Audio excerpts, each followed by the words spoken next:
नमस्कार साथियों, आज हम बात करेंगे कर्म का सिद्धांत और उसका महत्व। भारतीय दर्शन और संस्कृति में कर्म का सिद्धांत अत्यंत महत्वपूर्ण और केंद्रीय भूमिका निभाता है। यह सिद्धांत केवल धार्मिक ग्रंथों में ही नहीं बल्कि व्यक्ति के दैनिक जीवन, सामाजिक आचार विचार और नैतिक मूल्यों में भी गहराई से निहित है। कर्म का सिद्धांत समझाता है कि हमारे कार्य और उनके परिणाम हमारे जीवन को कैसे प्रभावित करते हैं, हमारी आत्मा की प्रगति में कैसे योगदान करते हैं। कर्म का अर्थ और परिभाषा। संस्कृत में कर्म का अर्थ क्रिया या कार्य एक व्यापक अवधारणा है जो किसी भी प्रकार के शारीरिक, मानसिक या वाचिक कार्य को शामिल करती है। हिंदू, बौद्ध, जैन और सिख धर्मों में कर्म का महत्व विशेष रूप से प्रतिपादित किया गया है। इन धर्मों में यह माना जाता है कि व्यक्ति के वर्तमान और भविष्य के जीवन को उसके द्वारा किए गए कर्म निर्धारित करते हैं। कर्म के प्रकार। कर्म को सामान्यतः 3 प्रमुख प्रकारों में विभाजित किया गया है। कर्म का सिद्धांत यह बताता है कि प्रत्येक क्रिया का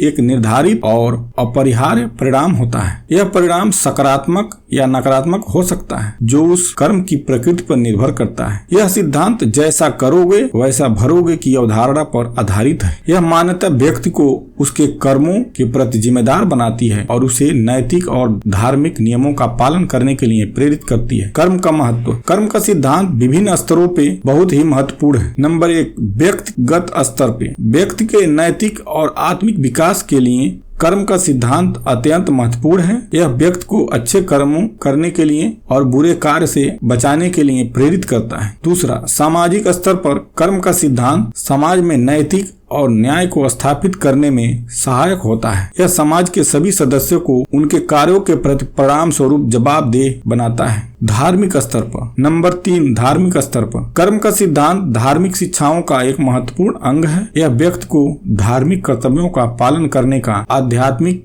मार्ग पर चलने के लिए प्रेरित करता है। कर्म योग। भगवत गीता में श्री कृष्ण ने अर्जुन को कर्म योग का उपदेश दिया है। कर्म योग का अर्थ है निष्काम कर्म करना, अर्थात बिना फल की चिंता किए अपने कर्मों का बिना फल की चिंता किए अपने कार्यों का पालन करना। कर्म योग की अवधारणा व्यक्ति को अपने कार्यों को ईश्वर को अर्पित करने और निस्वार्थ भाव से कार्य करने के लिए प्रेरित करता है। निष्कर्ष। कर्म का सिद्धांत भारतीय दर्शन और संस्कृति का एक महत्वपूर्ण स्तंभ है। यह व्यक्ति को उसके कार्यों के प्रति जिम्मेदार बनाता है और उसे नैतिक धार्मिक जीवन जीने के लिए प्रेरित करता है। कर्म का सिद्धांत हमें सिखाता है कि हमारे हर कार्य का एक परिणाम होता है और हमें अपने कार्यों के परिणाम के प्रति सजग और जागरूक रहना चाहिए। नमस्कार साथियों।